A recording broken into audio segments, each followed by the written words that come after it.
Hello everyone and welcome to the next episode of Solar Sidekicks. My name is Pat Southwell and I'm your host.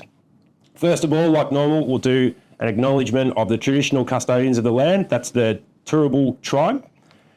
And it's not the normal place where we're doing the recording. So we're still doing this for Radio Karen, except we are up here in Eagle Farm in Queensland, just north of Brisbane. And today's episode will be coming to you from MC Electrical headquarters. So I am here with Mark Cavanagh. So how you going there, Mark? Yeah, good, Pat. It is Brisbane, but north side of Brisbane. Yeah, so yeah, just north of the river. So just north of the river. Yeah. Yes. So we're still. I know a lot of this audience will be in and around the Melbourne area, and especially around Karen. But yeah, today we're remote. I'm up here for the solar and storage live expo. Sorry, what was it called? Now I can't remember. Solar and Storage Live. That's it, Solar and Storage Live, which was at the Brisbane Convention Centre. And I've been up here for the last 2 days. And first of all, welcome to the podcast, Mark. Thanks for being on Solar Sidekicks and thanks for hosting us here at MC Electrical. Yeah, thanks, Pat. I've been watching your episodes, your first, whatever it is, 3 or 4. Yeah, this is episode 5 now. We're up yeah, right. Okay. Yeah, I actually haven't seen 4 yet. I think it hasn't come out on YouTube. But yeah, thanks for having me on. Yeah, for sure. So if anyone else has seen us on the socials, you can like us on YouTube. You can give us a review on Spotify, or you can like us on Facebook as well.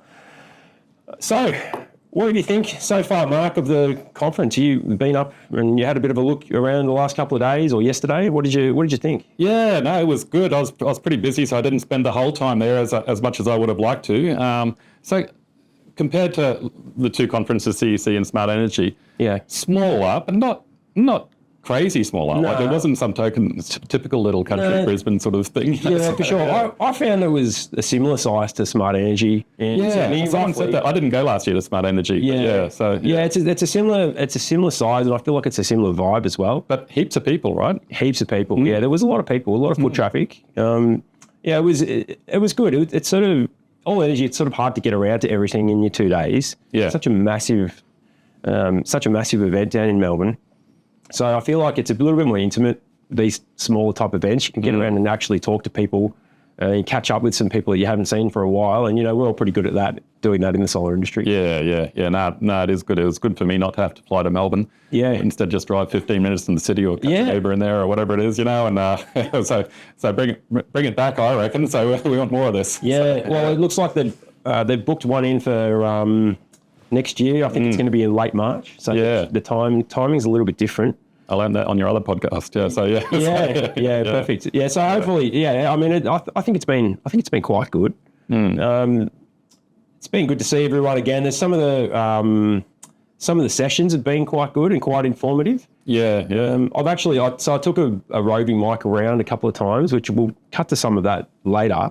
So I've spoken to a few people at the conference, and that's one of the things that people have been mentioning with the sessions. They've got like the silent disco type headsets on, and there's no audible sound coming from the microphones. Yeah, right. Yeah, okay, yeah. So it was something a little bit different, and it meant that the sessions, there was like 2 or 3 streams that were sort of all sitting next to each other. Yeah. So it was a little bit different to what we're used to, but it was good. It was good. Good to do things a little bit differently. Yeah, for sure. It was a good conference for sure. Yeah, definitely. So Mark, let's have a little bit of chat about you and MC Electrical. So a lot of people, like I've known Mark for a long time now, over 10 years, I think. I meant to work that out with you beforehand. Yeah. It's well over 10 years. Well, I worked it out. We'll get to that in a minute. Okay, I worked out when we first met, I'm pretty sure.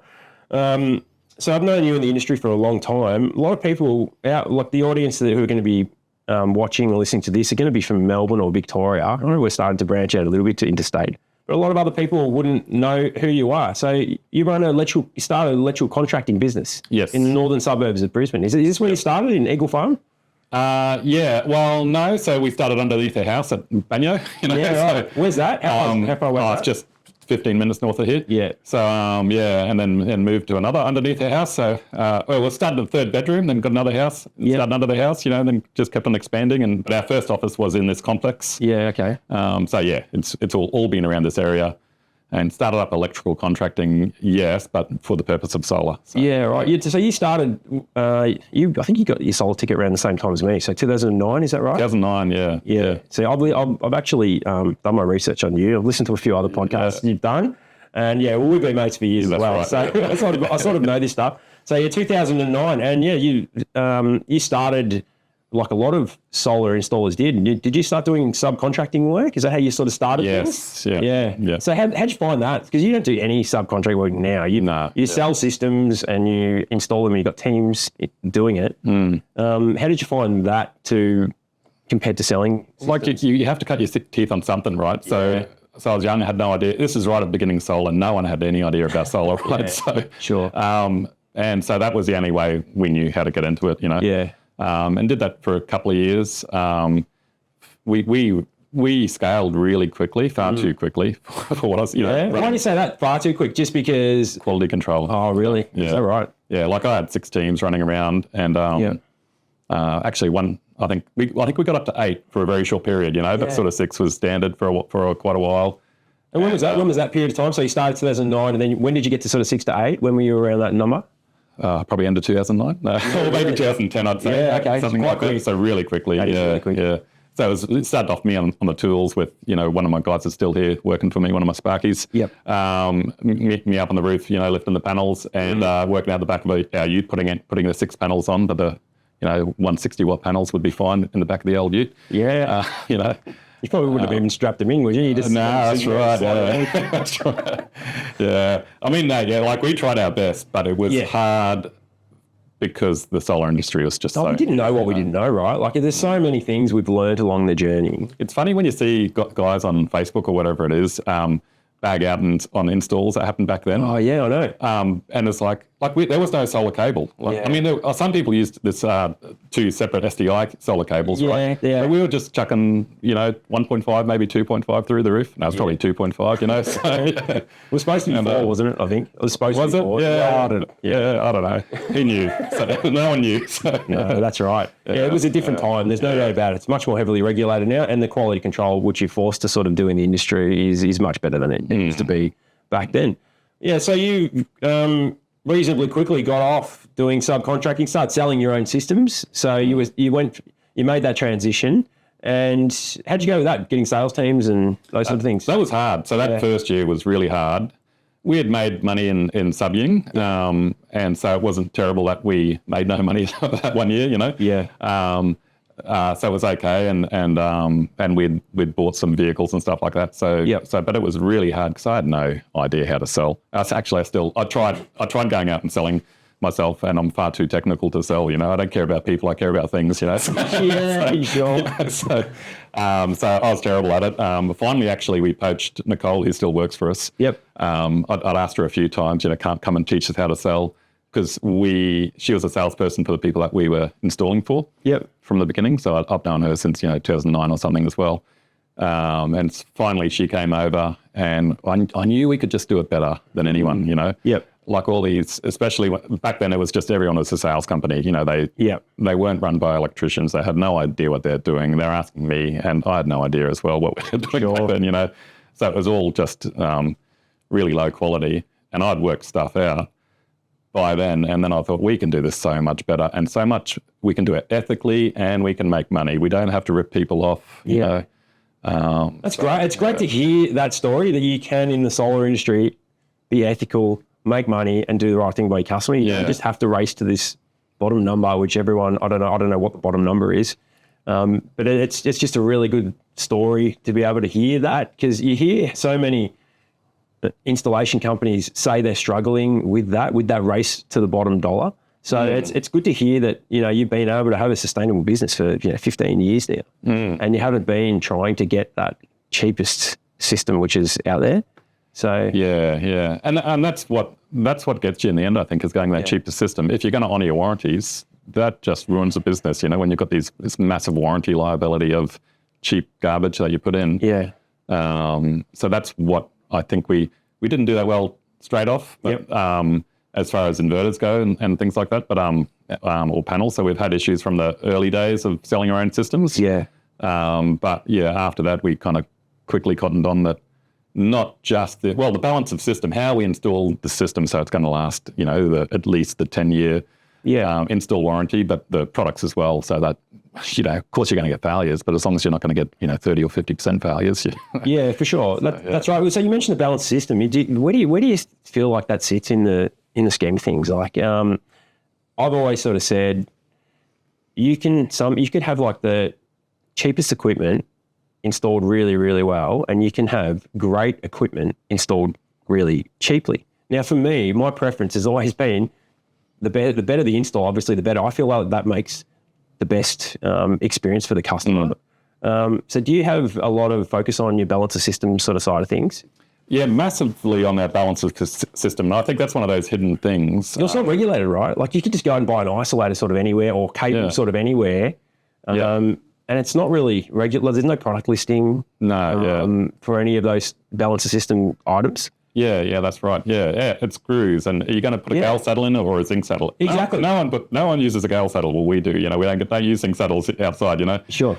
Things like that. Gale screws. Yeah. Rather than zinc screws and stainless contentery wire. I should have shown you downstairs when you come up. We've got a panel that hinges out, and we showed how we do our cable management and right. And the gear that we use that costs a little bit more, but it's worth it because it doesn't cause me issues in the next 10 years. So that's good. Yeah, well, that's good. That's good. Yeah, I'll be interested to see that.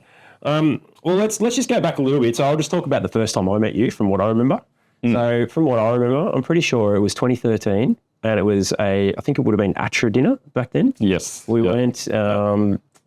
2013, you reckon it was, 2013. Yeah. We actually sat next to each other at that dinner. Yeah. And I introduced myself as the, whatever I was, national installation manager or something at True Value Solar. And he looked at me going, oh, okay, who's this guy? True Value Solar, who are calling me every second day at that stage. You want to do installs for us? Yeah, they would have been. Off, Of course. Yeah, they would have been. Oh, they would have been hot on your tail for sure. So I remember making a connection with you then, and then we just sort of kept in contact, and anytime I was up here, I'd try and catch up with you, or anytime you're in Melbourne, we'd always try and catch up at conferences and that sort of thing. And then, we had a bit to do with each other at the CEC. So you were on the installer reference group. That was probably the next time we sort of worked together a bit. Yeah. So I was the chair of that, and Mark, you were one of the representatives from Queensland on that. Yeah. So that was a good group, I thought. It was good times while it lasted. Yeah, I know. A bit of a shame how that's sort of all gone, but it was good. I feel like that group, our hands got tired a little bit sometimes. Like, everyone really, really wanted to make a difference in what they could do, and at the end of the day, it ended up being just a bit of a consultation sort of group where I think we made a couple of decisions on a few things, but nothing that really made a huge difference to the industry. After you left, it was worse than that. So really, yeah. It got pretty frustrating towards the end, and then you stayed on, did you? Once I left the CC. Yeah. Right. Okay. So, Yeah, interesting. Yeah. Well, I mean, it was a good group. And I think, did you go to the meeting that we had? We had a meeting in Melbourne where we were all face to face. Were you at that one? Oh, you might have. No, I missed that one. Yeah. That was like one of the best installer reference group meetings that we ever had. And everyone was saying, oh, this is so good, being face to face. And actually, you can actually get a lot more done. But anyway, I won't digress too much, but that was, that's been a lot of my main interaction with you. And then, now we've still running into each other at conferences, and you are doing, well, I suppose you've got your own YouTube channel and you do a fair bit of stuff on the web as well. Yeah. The blog slowed down a little bit. Yeah. So what is it? You do blogs, YouTube as well? So I started off doing blogs quite a few years ago. And then over COVID, I got myself a green screen at home and sat out on the veranda and started doing YouTubes. And then ended up, liking doing YouTubes better than blogging. Yeah. So we still sort of translate the video into a blog. Like if I do a lot of research, we'll translate that into a blog. Yep. At some points too, but I kind of really like doing the YouTube. I think that's where the audience has generally shifted to. Yep. Towards YouTube. I know I spend a lot of time on YouTube myself.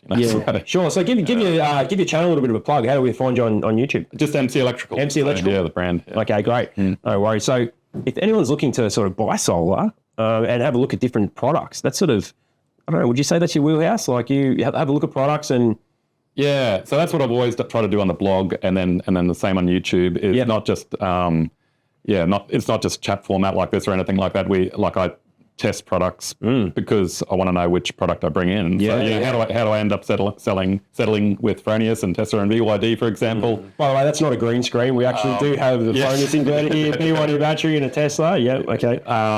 It's just a lot of testing, and then crash testing out other products and seeing, well, can I get the same thing for less money by buying, I don't know, a Sungrow or a Goodwee or something like that? Yeah. And the short answer is you can't. Not to be undiplomatic about it, but that's just how it is. So you've got, I suppose you've got the runs on the board here. So you've actually, well, for starters, you've got long-standing relationships with some of these companies, and then you've tested them along the way, and you've found the good and bad in certain products, haven't you? And I think what I think Mark's great at is calling it out too. When you see something that either is not quite right, or it's maybe not what the company's marketing team would want you to see, but you're happy to sort of call it out and say, there's an issue here that you need to know about if you're going to be a consumer, and I think it's important. You've sort of done that. You've been happy to do that. It's that psychopath in me that doesn't care what people think.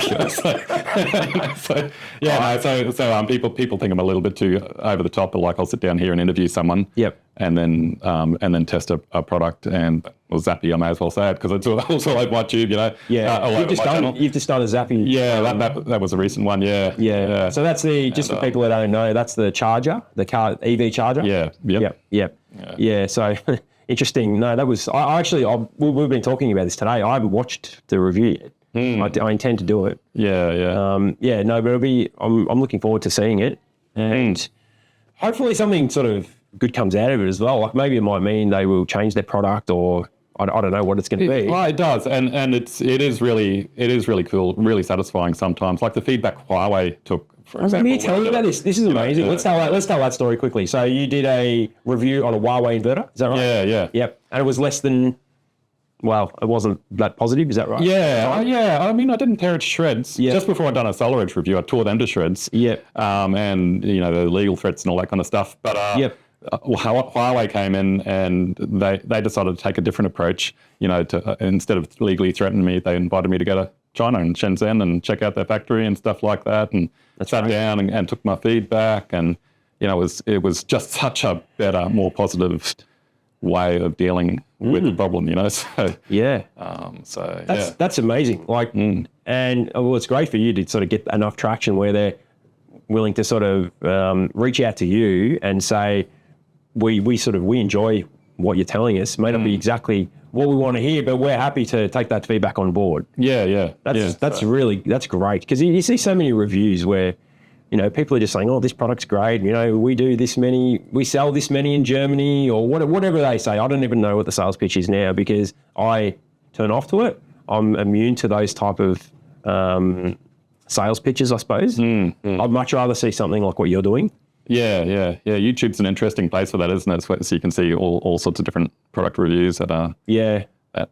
It's just brutally honest, this is a product and this is what I think about it. So, Who you got next in the firing line? You're not sure? EVNex or EVNex or whatever I call it, EVNex, so the other charger. So we stopped using Zappy and I'm testing EVNex. I think I showed you we've just set up a heat chamber down there to heat test EV chargers, because I found that's the biggest problem in not too much temperature, 27, 30 degrees. They start derating. So I've set up a better way to heat test at the EVNex EV charger, the New Zealand mob. So I've already met with them recently. Really good mob. I really like their product. But hopefully this review turns out a bit better. So, hopefully. I couldn't believe when you sort of mentioned that. Once you're sort of getting... So did you say once it gets over 27 when we start the derating? Is that what you said? 27's not that hot, right? So it's not. I was saying to you, how many days in Brisbane get over 27? And it's got to be 300 maybe? It's like half of the winter days or something now, I don't know. So it's only a few months of the year where it wouldn't get that much. That's, and even in Melbourne, that would be a problem. So pretty much most days in summer are over 27 degrees. And it doesn't derate much there, but as soon as you get above the 30 degrees... Yeah, well, we've got plenty of over 30-degree days in Melbourne. I know. And it's like they're from England. It doesn't get hot there. I'm like, really? I've been to England. It gets hot there too. It definitely gets hot there. Just not as often. It definitely gets hot there. So, it didn't make a... And so a little bit of derating So that's a protection within the charger. And what I've found out, and what I'm understanding is a lot of chargers are doing this, they're protecting themselves. It's not derating because of inherently it derates. They protect it so you don't burn out the electronics built into it, right? Right. So it's an algorithm that they have. So this was derating. It's a 22 kilowatt charger. It was derating. I was running it at 11 kilowatts because, the car is a charger. My car would only charge at 11 kilowatts. Yep. And it was derating down to 4.5 kilowatts on around a low 30 degree temperature, I'm like, man, that's an issue. It's not really. That's a huge problem. Yeah. One of the most popular chargers in the market. I mean, Are they really? I must say, I'm not that over EV charging and everything. I hear their name flashing around a fair bit. So they've got a big chunk of the market. Yeah, they were like first movers sort of thing. And for solar surplus charging, I mean, so you can charge off your excess solar. They do that really well, and they've got a lot of features and bells and whistles, but a little bit disappointing because we had installed some ourselves, Yeah. And not that it derates so much. It's just what sort of build quality do you have there when stuff like that happens, So that's right. It seems to be a bit of an issue. Well, I mean, look, hopefully they take on your feedback, and they've been great, by the way. They have, and this has been going for over 6 months. Yep. In fact, probably a year. So yeah, they're good at taking feedback. They just haven't solved this problem yet. So okay. Oh well, that's good. That's good. Hopefully there's a good outcome. I think there will be. I just don't think it'll be next week. So these things take a while to turn around these wheels to. It can be difficult. Yeah. Yeah, okay. All right, great. Well, all right. And what we might do is go to the first word from our sponsors. And when we come back, let's have a little bit more of a chat about the operation you've got here at MC Electrical. And I'm interested to talk a little bit more about some of those reviews, some other ones you've done. And I think it'd be also great to have a little bit of a chat about the differences in Victorian installations and Queensland installations, and just so everyone has got a bit of an idea how different. One of both of our favourite topics, I think, that one. So yeah, that'll be good. Most definitely. Yeah. All right, so now it'll be a word from our sponsors. Okay, and we're back from the word from our sponsors. Thanks very much to the sponsors for everything you do for Radio Cam. It's much appreciated. So, Mark, what we'll do next, just before we start talking about your business and the other things we're going to mention in this next segment, I actually had a roving mic that I walked around with this morning at the conference, and also did a quick little interview having drinks at the Pig and Whistle. Oh, did you? Nice. Just a quick little one, just to see everyone's thoughts. So we might just cut to that now, and we'll come back in a sec. So we're sitting here having a beer at the Pig and Whistle Hotel. Just had a big day of conferencing at the Solar and Storage Show up in Brisbane. So I'm sitting here with a fellow podcaster, Luke Beattie. How you going there, Luke? I'm good, mate. I feel very privileged to be with one of the top podcasters in the industry. Thanks, Pat. No, thanks for that. I'm probably third top at the moment. Actually, I don't know how many are there. There's a few of us around, isn't there? Anyway, everyone's got a podcast these days. Yeah, that's right. I've just joined the show. So we've also got Sophie right here as well from Electrify Victoria. Is that right?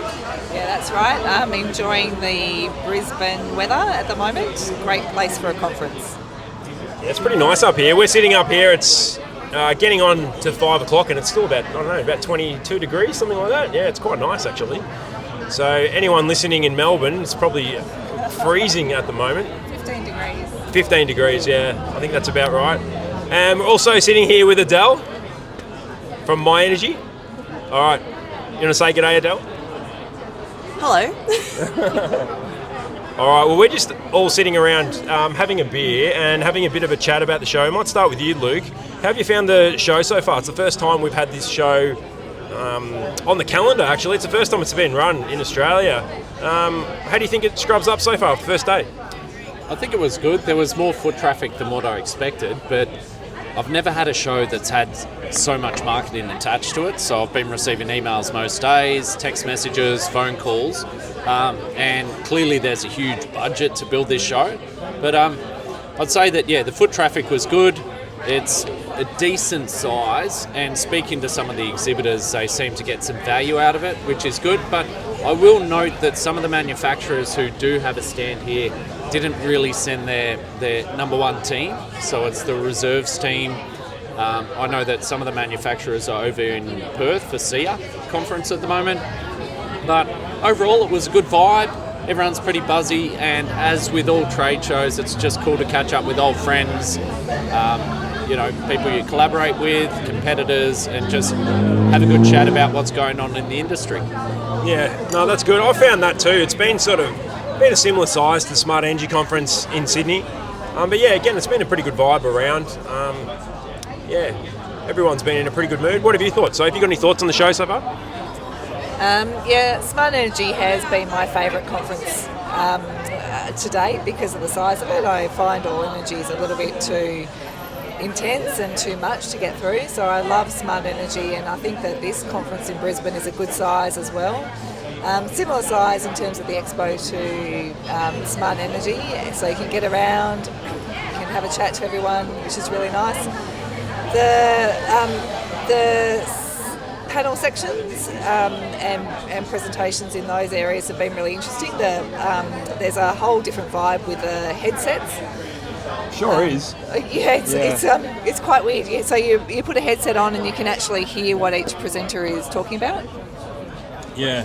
Just on that note, though, I went to see Warwick Johnston from Sunwiz, and there were no headsets left. So they're kind of like the silent disco ones with the colour ones, and I couldn't find a pair of headsets. So, I couldn't hear him, no. So I could see him gesturing towards the screen and everything else. And I said that to him before. I went in there for a while, and I thought, well, I'm not going to get value, so I kept going. Yeah, it's an interesting concept. I think it's good from the point of view that you can hear what everyone is saying in a panel environment. That's really important sometimes because you can't always do that. I was sitting there with a couple of others, including Adele and Lee here and Micah from Open Solar, and it was the first experience that we had with those headsets, and we all kind of felt like we were in, I don't know, one of those kind of weird kind of time warps with, I don't know, silent discos or something like that. And so while it's an interactive and you're there in person at an event, you kind of feel a little bit isolated. So it's good in one way, but in another way I found it really weird. I found the roving mic was really difficult because it was actually the presenters who were all in the panel session that I was on. We decided all to not wear the headsets because we could hear each other. But then when they threw to the crowd for a question, we couldn't hear them. So makes sense. And Sophie was in the corner doing the Macarena. She was on the wrong channel. So quite possible. Yeah, that's quite possible, Luke. I don't know where I was, but yeah, it was a different experience, that's for sure. Yeah, no worries. Adele, you got any thoughts about the show so far?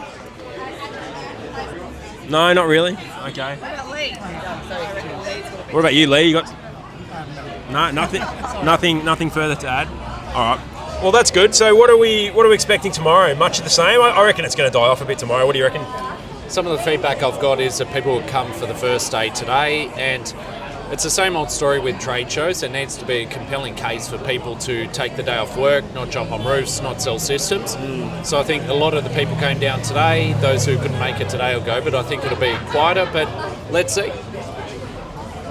Yeah, no, I agree. Although I think a lot of people are saying All Energy should be longer because it's so hard to cram everything in. But yeah, I think a show like this, might die off on the second day.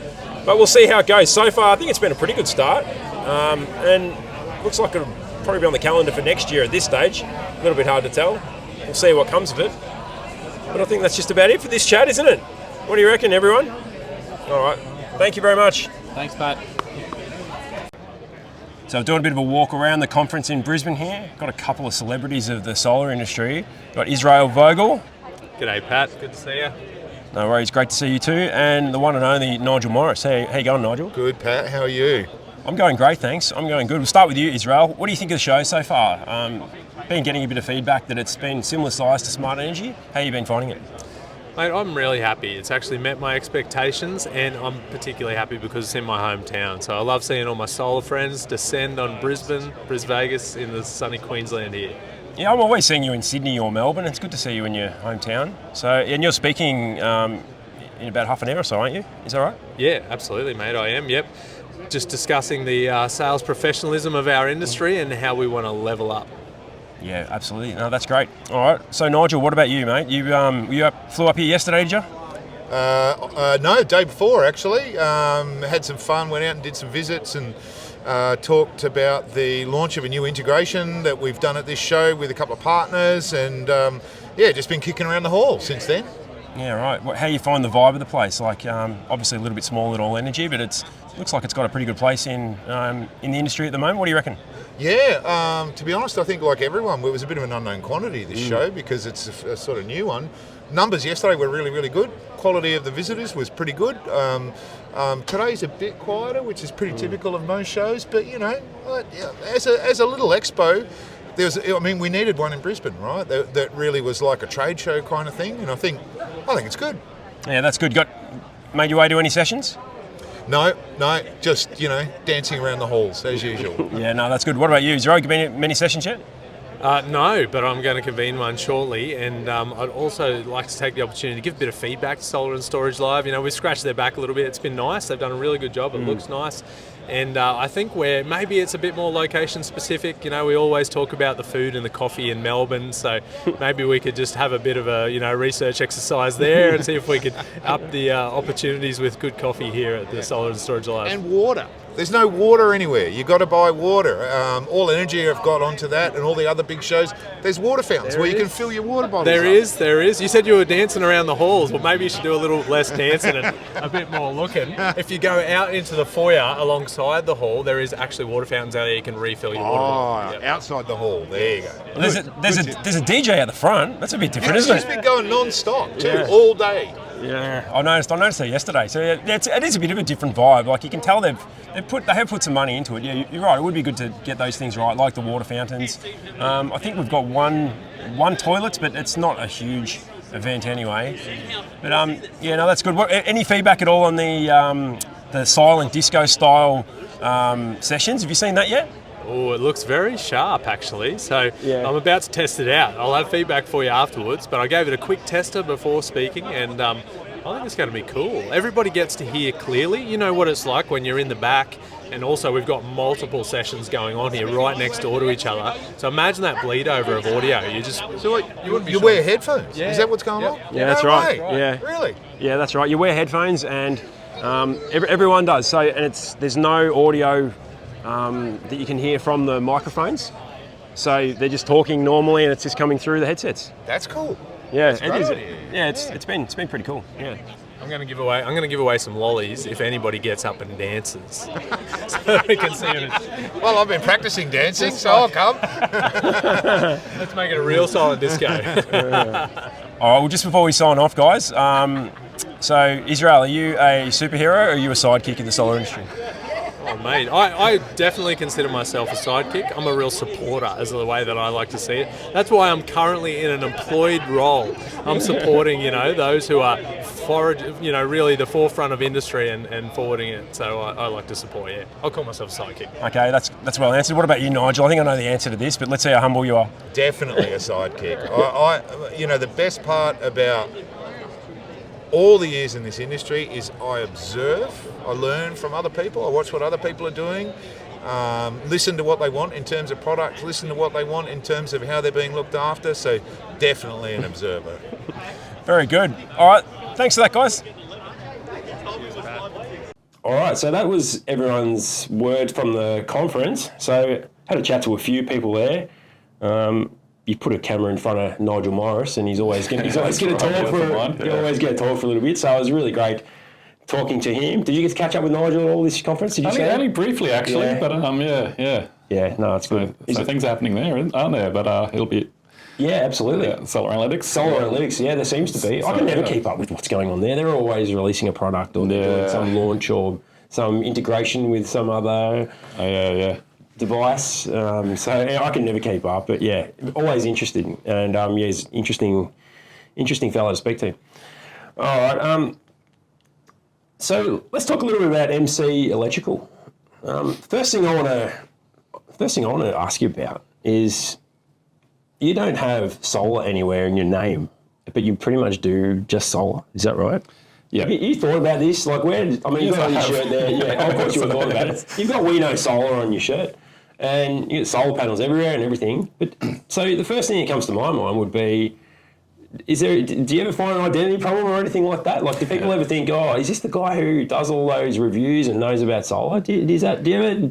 So our actual ABN is, or ACN is MC Solar and Electrical. Okay. But and then we trade as MC Electrical. And I deliberately did that because at first it's a long name. But I didn't want to be like, it was probably a knee-jerk reaction to all the dodgy sales companies that were Solar Sunshine or whatever it was, so Euro Solar. True value solar, exactly, so and it was like, well, we're not a solar sales company, like everyone was. We're an electrical company, so let's just say MC Electrical. And then I came up with a We Know Solar tagline so that you can see it on a sign or something like that, so. Perfect. So for me, I feel like now, the way it's sort of worked out for you, you've positioned yourself in the market beautifully, because what happens is everyone does know who you are and what you and your team do and what you're capable of. I feel like you've got a really good presence in the industry, a lot of respect as well.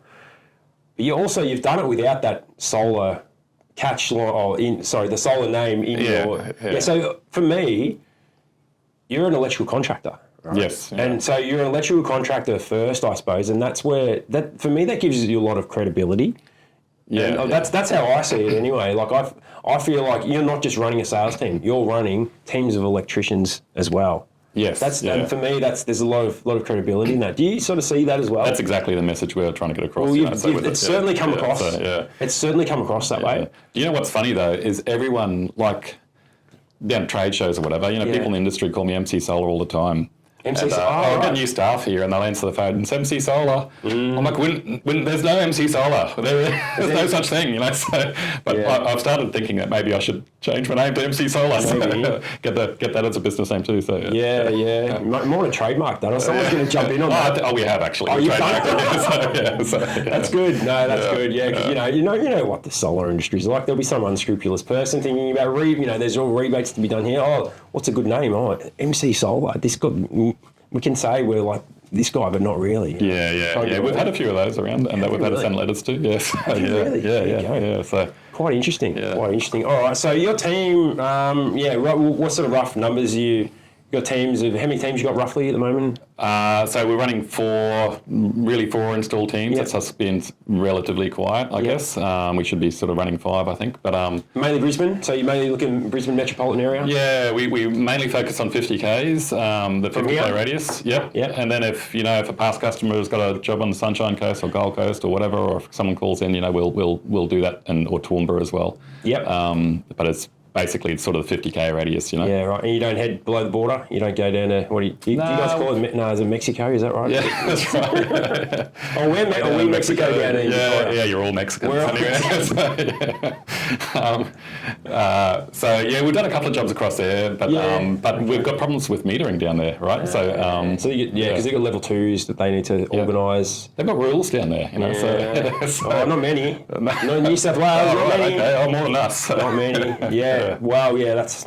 Well, I think everyone's got their own intricacies with the rules. Sure, yeah. Some states are better than others. And then you've got sales team and also admin staff. Yep, yeah. And you're running. I noticed you've got the sort of 2 premises here. Sort of then you've got a warehouse as well. So we've been in this office for 10, 12 years or something like that, and obviously outgrew the warehouse, so we end up buying one down the back corner, which was handy. Yeah. Not right next door, but it's just 100 metres down there, so... Sure. So one question I got for you is you're doing a lot of installations then, and how do you keep on top of your QA, your quality control? Like what's one of... I'm just interested to how you try and control that, because for me that's a difficult thing to control, which will take a fair bit of thought.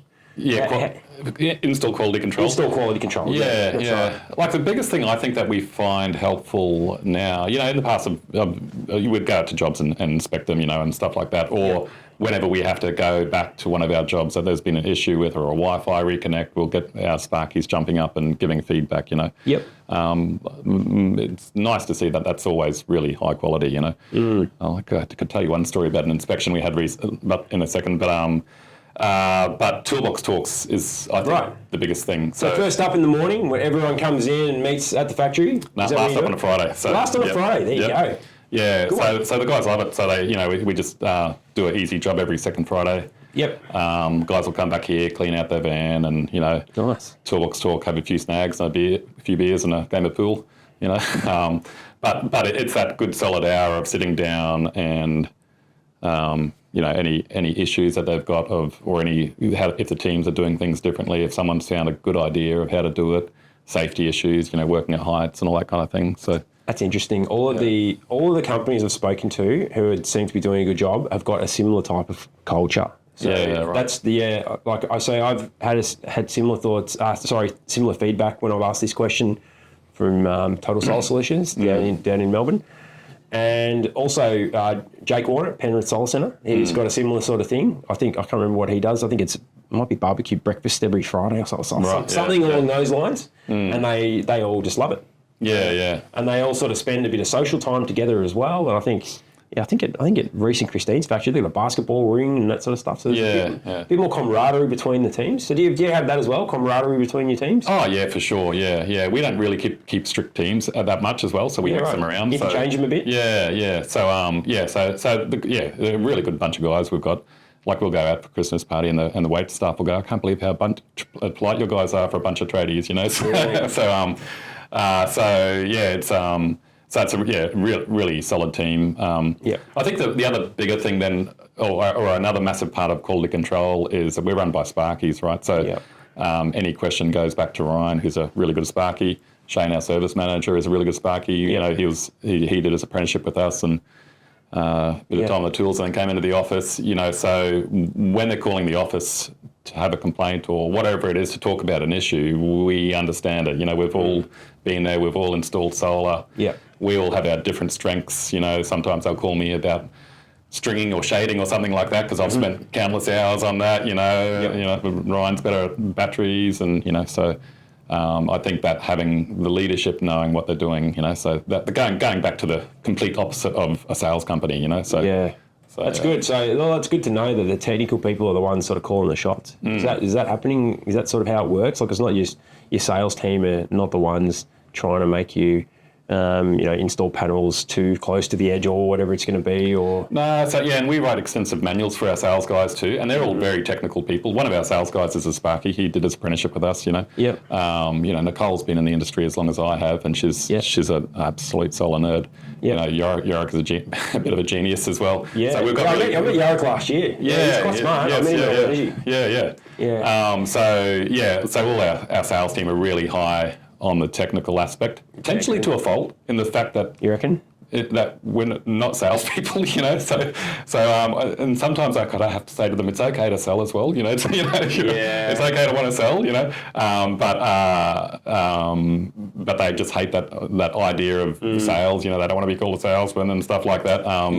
But it is really strong technically. That then goes through the wicker keeper. We do all the checking of what they've done. We go and measure up before an install. Yep. About 90% of our jobs. So yeah. Okay.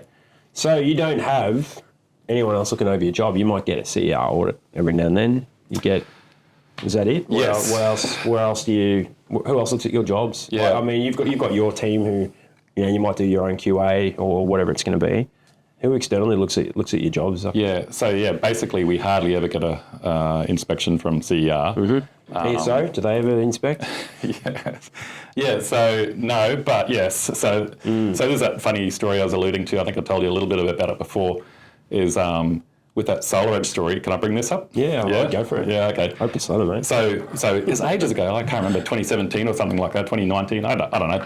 I wrote a negative review about Solar Edge after we'd installed 130 Solar Edge systems. Yep.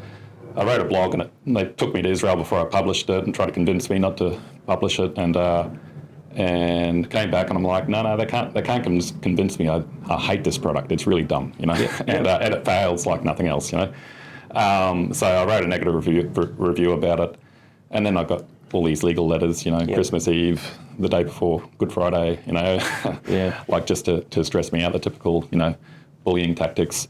saga went on for a while. I told the story a little bit in the industry. Yep. But I didn't tell, I've never told this part about it because I guess I got over it, Yeah. But you reminded me when we were talking about it recently it was over COVID, so maybe 2 or 3 years ago. That's right, because I was doing a YouTube and I was talking about Enphase and Tigo, and I said, the next one's going to be about SolarEdge. So all of a sudden I get a call from SolarEdge saying we're going to inspect your systems because, the reason they're failing is you guys have got no idea what you're doing with installing. So hang on, let me say, so you're saying you're going to do a review on their product. You've sort of announced it, is that right? I just announced on YouTube. So and then you get a call saying that what they're going to inspect your jobs. Is that right? Because we've got such a high failure rate, and we're the only ones in Australia that's got such a high failure rate. No one else. The electrical ones, is that what they're saying? So that's what everyone hears, by the way. So, so it must be to do with our install quality. So I was surprised at this. They told me where they were going, the half dozen jobs they were going around to. I said, okay, no worries, I'll follow you. I'll meet you there. So took the day off. I followed them around, inspecting the jobs. Who'd they get to do it? Do they have their own Sparkies? Internal what's all their Sparkies? Or what? Yep. Yeah, okay. Yeah, interesting. Yeah. Yeah. Right.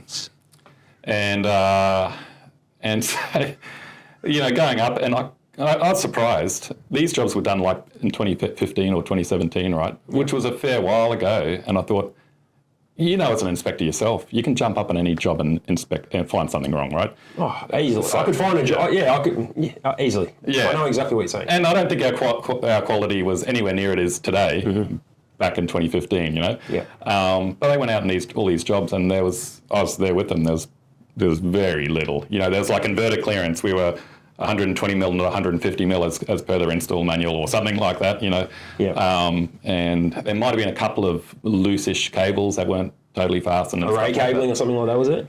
Yeah. I remember talking about this. But then they went out and bought a torque wrench to check the tightness of the mid clamps that were 5 years old that had seized up to see whether we torqued it up, bunch of turkeys. So then they try to fault me with the CEC. I think you were there at the time, right? Yeah, is there something to do with the tie wire of the... Yeah. So when we started having to do tie wire, stainless steel ties, I didn't like the sharp edge, so I used tie wire. Yep. Stainless steel tie wire, and my guys would do that, and some of them loved it, some of them, well, I think at that stage they all loved it, they all thought it was a good idea. Yeah. A new guy would come along and wonder what the heck we were doing, but that's why I decided to do it, for better or worse, Yep. And they try to tell the CEC to fault me on it because you can't use stainless steel tie wire. I'm like, well, tell me where in the standards it says it has to be a zip tie, Yeah. So, it doesn't. I remember talking. It doesn't say that. Like from my point of view, it was if you have. I still think this to this day. If it's fit for purpose, it's okay. So it specifically says no PVC cable ties that to be used as a primary means to fix the cable in position. Yeah. Something like words to that effect. So if you're using something else, like there's so many different things on the market. You might have a cable clip or a stainless steel cable tie. There's lots of different methods of doing it, and the way you were doing it is just another method. Yeah. And so that was exactly what the CEC said. We're not faulting this guy. There's nothing wrong with his work, Yeah. So then they went to the ESO, which is the Electrical Safety Office in Queensland, our regulator, who don't have a lot to do with solar here. And they brought the same case. Like it was a 130-page report that they sent to you guys and to the ESO. I need to get this under Freedom of Information and publish it one day. It'd be pretty funny, Yeah, right. And this is a company that I used to buy product off, right? Yeah. And you did how many? 120 systems? 130. Yeah. 130 systems. Yeah. And because I didn't do a good review, and so they then went around and went to the Electrical Safety Office, who picked it up, and one of their inspectors went out to my job. And again, the inspector didn't find anything wrong with the job, but this tie wire issue. Yeah. And he faulted me on it. And I'm like, oh, far out. Okay. And what happens then is like, I'm thinking, well, okay, what about the last 3,000 jobs? What I'm going to have to do? Okay, I understand this, how the game works. I'll go and replace it with stainless steel tie wire, the cable ties, and we'll move on. And then the second one came and the third one came, and I'm like, this is ridiculous. I'm going to fight it. And my friends in the ESO were just like, you don't fight it, you never win these things, you know. Yeah. And I did, and it took a long time. And I went to the cable manufacturer, went through all the standards. You know, how you have to jump between standards. It took a long time. Wrote a real long thing, and in short, they overturned the decision and said I was right. So it was the ESO that overturned the decision, is that right? Did they? Yeah. So they vaulted me on it, and then they withdrew the defect. Yeah, exactly. So yeah. There you go. So that was pretty fun. So Solar Edge till today thinks they won that battle. I mean, they put me through a lot of pain, but no reason, that's the thing. So yeah. They probably did to some extent because you had to go through it all. Yeah. But, what sort of company? I mean, even if their product is any better, which it is, I'm sure it's not, what sort of company does that, So I know, it's we all need to be kind to each other is what I think. Yeah. No, I agree. Yeah. Any other reviews you've done? What other ones have you done? So you've done the Huawei, the Solar Edge, the Zappy. They're the main ones you're sort of known for, I think. Although you've got a whole channel, haven't you? Yeah. I've done heaps of different inverters over the time. Yeah. What about your Fronius versus? Did you do Fronius versus Enphase? Did some stuff with Jake Warner on that. Is that right? Yeah, I did a debate with him, but beforehand, I'd tested this shading idea of is Enphase better than Fronius in the shade, and was kind of really surprised of the massive weak points that Enphase have in the shade. Yep. And it's sort of pros and cons and swings and roundabouts. And this is true of Fronius or SMA, not other inverters, because they've got a really good algorithm in them to deal with shade. SMA call it shade fix, and it's not just a branding thing. It's real smarts that for some reason the Chinese can't copy. Huawei and SunGrow and stuff don't have this algorithm, so they don't deal with shade as good as Enphase does, right? Yep. So Enphase is superior than SunGrow, but Enphase is not superior to Fronius or SMA in the shade, which was a really interesting study. So I've got a ladder that goes up to my roof here, and I've got to just do all my testing here. It's really quite convenient. Yep. And throwing shade over it all the time, and it was a pretty interesting study, that one. So, yeah, right. Interesting.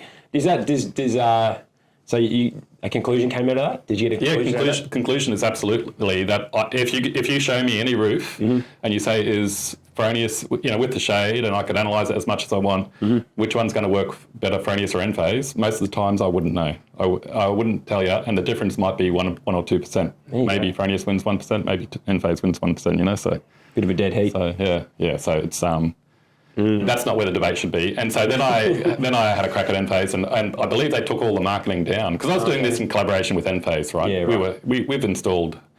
You do a lot of Enphase, don't you? Not anymore. You did, didn't you? I just at that point didn't see the need for it. Yeah, It's not a bad product, don't get me wrong, right? No. And so me and Jake get on still, Yeah, so it's just a different philosophical approach, I guess, Why would you have power electronics on the roof that are going to fail one at a time is basically my main argument, Yeah, which his main argument is why would you have dangerous DC cables running through your roof? Yes, exactly. And you can debate that. And it is a fair argument, Yeah, so, it is. You can debate. Yeah, I'm right, but so at the end of the day. So, yeah. Well, when I spoke to Jake about this, when I went up to see him last year, I mentioned that review you had, or that podcast you did, or the video, and he said that because I think you did a promo with some boxing gloves. Yes, yeah. And he was saying that you're still bearing the scars back then, and that was about a month afterwards.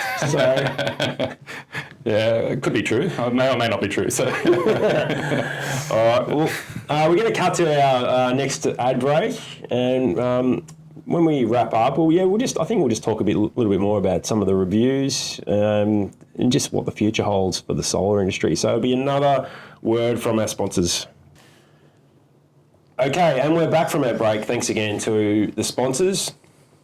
So, Mark, we just had a little break there, and you've given me a nice can of solar to keep us going, so thanks for that. So, I wanted to mention the differences in Victoria and Queensland with installing solar and the different landscapes that we find ourselves in. So, we have mandatory inspections in Victoria, so you know about that. You hear me, I'm banging on about that all the time, whether it's at conferences, on the socials, whatever. It's just one of the things that I find puts Victoria ahead of the rest as far as installation quality goes. So you guys don't get inspected at all. So we get the CR inspections. Yeah, so it's 5%, isn't it? I think it's between 1 and 5%, maybe something like that. I reckon it might be 1.1%. Yeah, if that's the case. Then so do you get many? No, hardly ever. And I can't remember the last one. Because it goes to the guys normally, and then we go and rectify the ridiculous little issue that it is, or something like that. Yeah. Or argue with them and saying, whatever it is. But it's just so. I can't even remember the last one we got, seeing the last one in, years ago. Yeah. Well, it's interesting. See, I think I've got a couple of issues with the way it works in Queensland. So, first of all, you don't have the inspector going to look at it after the job, so you've only got the set of eyes on it, the people who have installed it. And you may have your own QA process, and you might incorporate a post-inspection. Some companies, I'm sure, would. Obviously, Victoria have someone like me, a licensed electrical inspector, go and check it after it's been installed, and that's part of the deal. It has to be signed off to be done. So one of the things that we, as LEIs, can really help the installers with is QA as well. So we see things that aren't quite right. We may not defect it, but we might say, hey, maybe think about doing this a different way. Have you thought about this? And it's almost free Q. Well, it's not free because we're charging for the servers. But it's a QA. It's another layer of protection. Yeah. And I find that none of my installers or none of my contractors get demerit points from the CER because I'm checking the job and I'm making sure it's right. Yeah, sure. So there's a layer of protection there.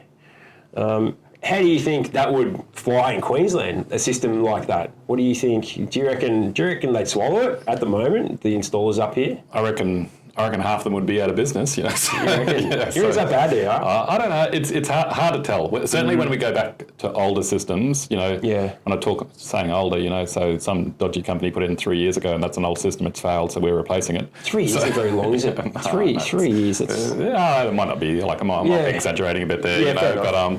But systems like that, you're just thinking, what were these turkeys on? We don't make it our job to go around and inspect other people's systems, but But you do. But this is all. But I suppose this is all that the end user has got. So they're going to be calling up people like you because they don't.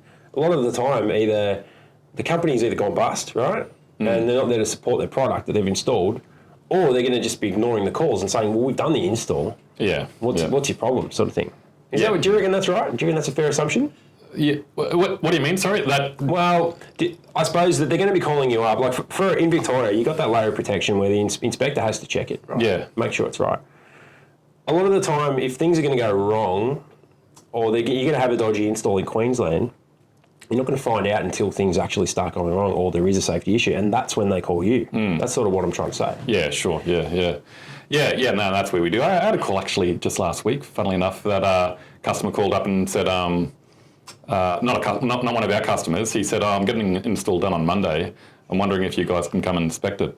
Right. So you haven't even had the install done, and you're that nervous about this company that you're going with that you want us to inspect it.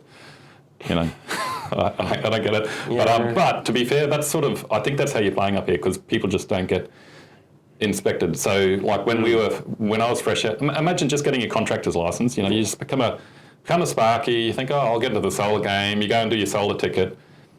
You can literally not have done a handful of jobs for your points or whatever, and then run a business and then run around subbying and make you $800 a day or something like that, installing True Value or jobs or something. Not True Value anymore, but and you just make it up as you go along. And if you're buying the balance of system, all the screws and the saddles and the catenary wires and all that, you're not going to get the best stuff you can get, right? And just going to take shortcuts. So there's no catch for this kind of player. And what I feel like in Queensland, you're saying it's different. It solved this problem, but in Queensland, where you get those large subby model, where they're just subbying out the work to the cheapest, youngest bloke, that there's just really no quality control there at all. Which is quite frightening, I think. Yeah, it is a little bit. And I don't even think this, maybe you being an inspector probably see it more from a safety point of view, but that's not I don't know what your problem with it is. I think my problem is that we're in a renewable industry. We're trying to do the right thing. We want these systems to last 20 or 25 years or longer, right? Yeah. Not be ripping them off in 3 or 7 years. For sure. Because there's an earth fault on the panel, or something like that, and it blew up the inverter and, It's certainly not usually the agenda I push, but I 100% see that point of view. Like, yeah, we want this industry to be sustainable as well. Yeah. And it's not good for the industry when we are pulling systems off the roof, which are 3-4 years old. Like, there's always, you'll see some article in a newspaper of, a landfill site of solar panels, when you see those sort of things, when they're not being recycled. That's not good for the industry. Yeah, no, that's right. Yeah. I totally see that. I suppose, where I come from is more of a safety issue. Maybe that's been drilled into me because I am, a Mexican nanny stater or whatever you call me. And it's important to us that things are done safely and correctly. And I think it just it's a better result for everyone. What do you think though? Because there's two sides to this, and the reason I'm really strong about the longevity, because I think you can't argue that these systems don't last as long. We see that all the time. Yeah. But as far as safety goes, like my mate was living here for 7 years over from France, and he's just moved back to France with his family, and he's going to chuck on his own solar system. Yeah. He'll just call me up for a bit of advice on how to do it over the phone. Completely fine over there. Yeah. No regulations. So this is my argument, and this is where I think the lack of appetite comes from places like New South Wales to not do inspections because they don't have, as far as they're concerned, they don't have a problem. Now, I feel like the reason they don't have a problem is because they're not inspecting. Yeah. So, I mean, does it only just become a problem when people start dying? Or is it, I feel like we want to catch it much before that and raise the bar as much as we can. Yeah. So I do see the point that if it's not that bad, we sort of maybe should just let it go through a little bit. I kind of understand that point of view, but I tend to think that once you start dropping the ball on that sort of stuff and lowering the bar, that you're lowering the bar with everything, and then you are going to. I mean, even if you just allowed, let's say, for instance, you just allow, cables to, for instance, array cabling to just be, let loose on the roof. And if that wasn't in the standard and no one cared about it, right, I guarantee you, if that was the case, you would then get more unsafes in other areas because the installer's just not really going to care. They're going to sort of drop the ball a bit. Yeah. So I find even on the slightest thing, lifting the bar on something which may seem trivial, it just changes the way an installer may think about doing the job. Yeah, yeah. And they might show a bit more due diligence in making sure it's safe because they know it's going to be looked at. Yeah, yeah. No, I think that's good. Like you lift the bar that it's almost unreachable. Yeah. And if you fall short of that, you're still safe and quality, right? So that's a good point. Yeah, That's good. I must say, even the terrible installs in Victoria, the bar has been lifted. Yeah, yeah, you're saying that. So it is different down there that if you can get a sub-econ company from some cheap TV company or whatever it is, and you'll get a decent install out of it. I've seen it. Yeah. I've 100% seen it. And I'm sure we do as well. It's just Russian roulette here, So, yeah, so. Well, I've heard actually it gets worse the further away you get from Brisbane and the Gold Coast. Do you reckon that's? You may not know. I don't know. Yeah, I'm not an inspector, so no. I've just heard that anecdotally about systems in Queensland. Probably does. The further away you get, the further west you go, the more wild it gets. It is really the Wild West. I end up north as well, where there's just not as much population as there is in southeast corner. So interesting. We were talking in the session I was in yesterday. There was I can't remember her name. There's someone from Energy Queensland, right? Who. I was talking about the mandatory inspections, and I could see it like shaking her head, going, "We need them. We need them. We need them." Is that right? Yeah, yeah. And I sort of pointed out to her in the crowd, and I said, "So, what's your issue with it?" And she sort of said, "Well, they get sent Energy Queensland." So those of you who don't know, Energy Queensland are the what are they called? Not the retailer, the supply. Utility. Yeah, the supply authority. They're the utility. So much similar like to SP Ausnet or Powercore in Victoria. So Energy Queensland look after that. So they're looking after the grid, and they have sent back an installer who, well, this happens a lot, but they have sent back installers who have done something wrong, and there's a defect, and there's an issue with the system, and it's affecting their grid or whatever it is. Oh, right. And so they send a defect notice to them, and the installer basically just laughs and says, "Oh, I don't care." Yeah. And I said, "Well, what do you guys do about this?" And she said, "Well, we told the ESO, we sent it to them, and have some action. I said, well, what do the ESO say? And she said, they do nothing. They don't care. If it's not a safety issue, they're not interested. Yeah. Oh, yeah, exactly. If it's not safety, yeah. Yeah, what do you reckon about that? ESO just being a safety regulator, do you think they should maybe... I mean, ESV, they're in a similar position, right? They're pretty much the same type of organisation in different states, and they look after safety. But I feel like they look after a little bit more than that. They are interested in making sure that you are doing the right thing. No, not all. Yes, I wish we had that. And I mean, don't get me wrong, there's a lot of really good guys in the ESO, you know. Yeah, for sure. But I think it's just the standard that we're supposed to meet, like the regulation that's in place is... Yeah, as long as you put the MEN in, mate, you should be fine, you know. Just earth it, you'll be right. Yeah, exactly, yeah. Yeah, look, I've heard that they're... Because I don't spend that much time in Queensland. I try to, you know, get around a little bit, and I'm interested in other states and what's happening. But I've heard that they're just quite reactive. So if there's an issue, a safety issue, they'll come down on the electrician like a ton of bricks. Yep. Yeah, and that's the way they see it. So I was saying to you before, so when I did my apprenticeship with CQEB, or Energy Queensland, basically, you know, back in the day, and I'd go around with inspectors then, and they were inspectors, and then during my apprenticeship, or just after it or something like that, this is the early 90s, they changed that, and they didn't call them inspectors anymore, because the responsibility 100% goes on me, the electrical contractor. So if someone dies because one of my guys left an MEN out, you know, and a tap goes live and they die from it, that's 100% my responsibility. So why should they get themselves in the way of that, you know?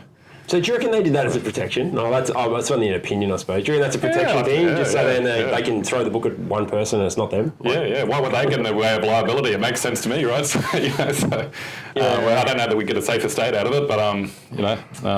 Yeah, see, I feel that's a huge difference in Victoria, because you've got if someone does, hopefully it doesn't happen, if someone does die or there's an issue on an installation, they can, potentially prosecute the electrician and the inspector.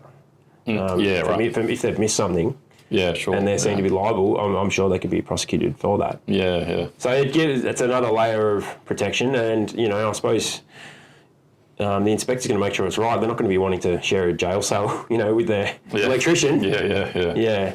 So that's interesting. I thought that was an interesting exchange we had, and it would be good. I feel like it would be a good step forward for other states. There was discussion in the panel I was on about a national approach to inspection programs. Now, I don't see that happening anytime soon, just because we are all installing, even though we all install the same standard, pretty much the same systems, we're all working under separate licenses and separate licensing bodies, and we're all got different rules. Yeah. So, you wouldn't be able to just walk down to, you wouldn't be able to just fly down to Melbourne and just start working. Although there may be something with the mutual recognition, I think, now, which is we could do electrical contracting work, but we wouldn't know what we're doing. I think we could go down there, right? Look, I'm not actually sure now. I think there was some rule change. You never used to be able to. It used to be really, really tough. I think maybe a few years ago. I'll have to. Maybe that's for another episode. Looking at what the changes are there, because I think you can. I think New South Wales and Victoria, I think you can work. We can go down to New South Wales anyway. I wouldn't go down to Victoria to work. Yeah, what are you going to do down there? That's right. You wouldn't go surfing. The water's too cold. Exactly, yes.